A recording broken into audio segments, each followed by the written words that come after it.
Hoy veremos aminoácidos. En particular, revisaremos algunos conceptos, como qué son los aminoácidos, cómo están compuestos y qué los diferencia. Sus funciones biológicas. El comportamiento ácido-base de los aminoácidos. Y por último, las principales características físico-químicas. Sin más vueltas, veamos qué son los aminoácidos. Los aminoácidos son pequeñas moléculas que unidas entre sí forman las proteínas, otro concepto que revisaremos más adelante. Así como un conjunto de piezas de Lego se combinan para formar castillos u otras formas, el conjunto de aminoácidos se combina para formar diversas proteínas. Existen 20 tipos de aminoácidos distintos para formar proteínas. También hay otros aminoácidos que no forman proteínas, por lo que vamos a centrarnos en estos 20. Estos aminoácidos son universales. Es decir, tanto bacterias, como hongos, como plantas y animales utilizan los mismos 20 aminoácidos para producir sus proteínas. Ahora veamos más en detalle, ¿cuál es la estructura química de los aminoácidos y qué los diferencia?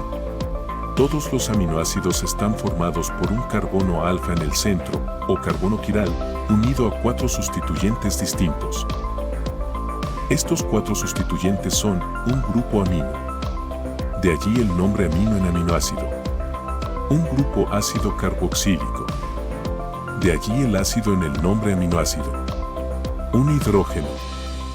Y por último, un grupo radical, o R, variable. Los grupos amino están compuestos por un nitrógeno y 2 hidrógenos, NH2, aunque por la característica básica del nitrógeno, que le permite aceptar un protón, suele estar en su forma protonada, es decir como NH3, con una carga positiva. Los grupos carboxilos están compuestos por un carbono unido a un oxígeno y a un hidroxilo, OH, sin embargo, por la característica ácida de estos grupos, que tienden a liberar un protón, suelen estar en su forma de protonada, es decir como CO o con carga negativa. Como ves, ambos grupos funcionales pueden estar en distintas formas según su estado de protonación. Volviendo a la pregunta ¿qué diferencia a los aminoácidos? Dado que todos los aminoácidos tienen un grupo amino, un carboxilo y un hidrógeno, lo único que diferencia a los distintos aminoácidos es el grupo R variable. Por ello, la respuesta a esta pregunta reside en los grupos R. Veamos un ejemplo para entender qué son esos grupos R y ver claramente distintos aminoácidos. Esta es la estructura de la alanina. Y esta es la estructura de la glicina. Como puedes observar, en el caso de la alanina, el grupo R es un grupo metilo, es decir, un CH3. Mientras que, en el caso de la glicina, el grupo R es un hidrógeno. De aquí deducimos que, si bien son muy parecidas, la glicina es más chica que la alanina. De hecho, la glicina es el aminoácido más pequeño de todos. Estas diferencias son muy importantes porque, como veremos más adelante, distintas combinaciones de distintos aminoácidos permitirán hacer miles de proteínas distintas, cada una con una función específica. Los aminoácidos tienen comportamiento ácido-base. Los grupos ácido-carboxílicos son ácidos, es decir, en soluciones tienden a ceder protones, H+. Por otro lado, el grupo amino es un grupo básico. Las bases son aquellas que en solución tienden a protonarse, es decir, captar un protón. Por este motivo, los aminoácidos en soluciones fisiológicas se encuentran de forma disociada, como un dipolo, su grupo amino con carga positiva y su grupo carboxilo con carga negativa.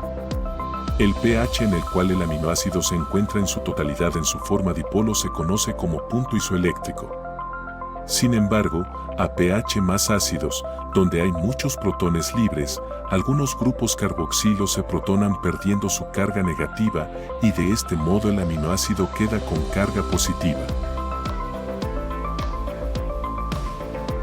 Por otra parte, a pH más básicos, donde hay un exceso de hidroxilos, o H-, los grupos amino pueden perder el protón en exceso, que se combinará con un OH- para producir agua, y de este modo perder su carga positiva, dejando al aminoácido con carga neta negativa.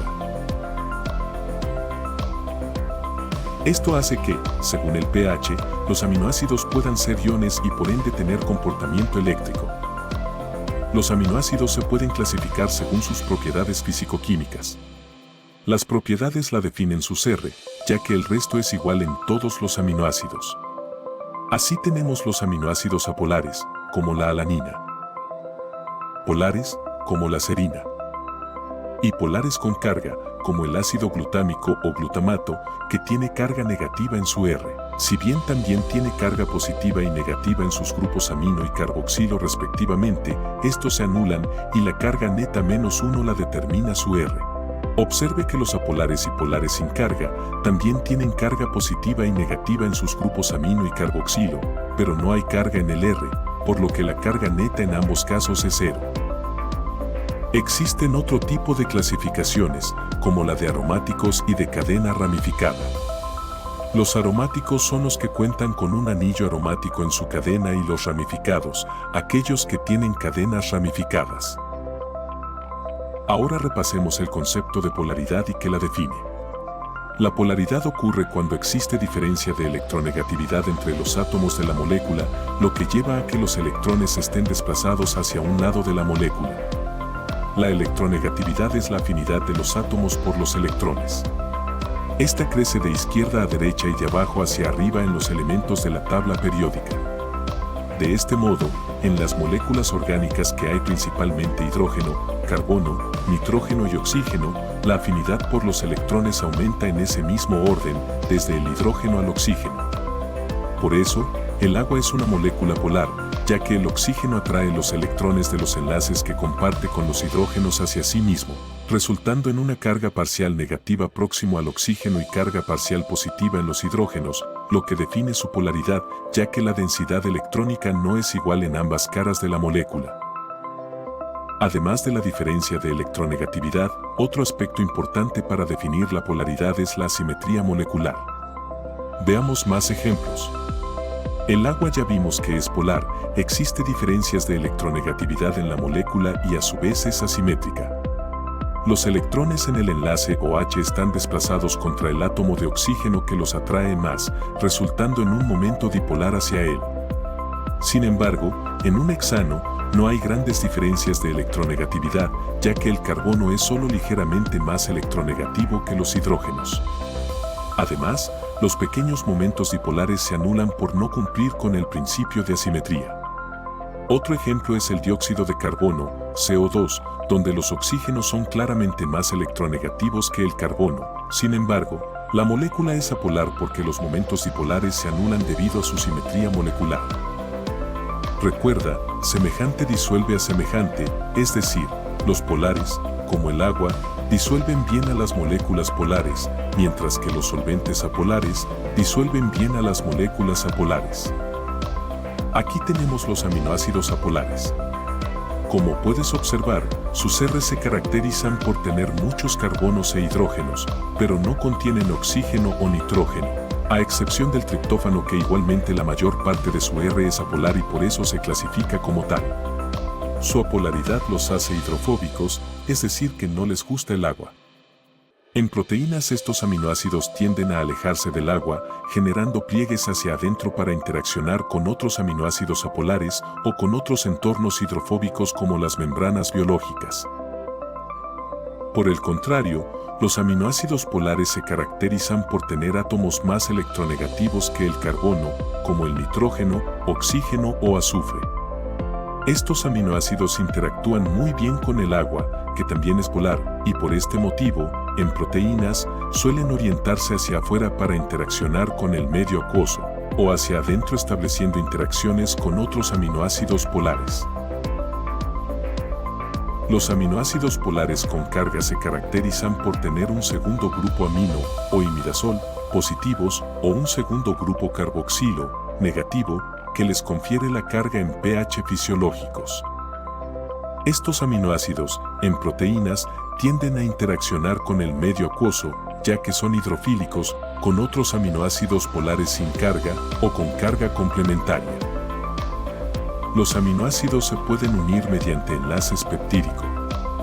En particular, El enlace peptídico se da mediante la unión de un grupo carboxilo de un aminoácido y el grupo amino de otro. Este enlace es muy importante porque es el que permite armar las cadenas de aminoácidos, que serían los péptidos y proteínas. Cuando se unen dos aminoácidos hablamos de un dipéptido, cuando son tres es un tripéptido, y luego ya nos referimos a péptidos cuando son cadenas cortas, usualmente hasta 50 aminoácidos, y proteínas cuando son más largas. Mira nuestro próximo video sobre proteínas para entender mejor la importancia de los aminoácidos. Regálanos un like y suscríbete al canal Lápiz Bioquímico para no perderte ningún video. Hasta el próximo video.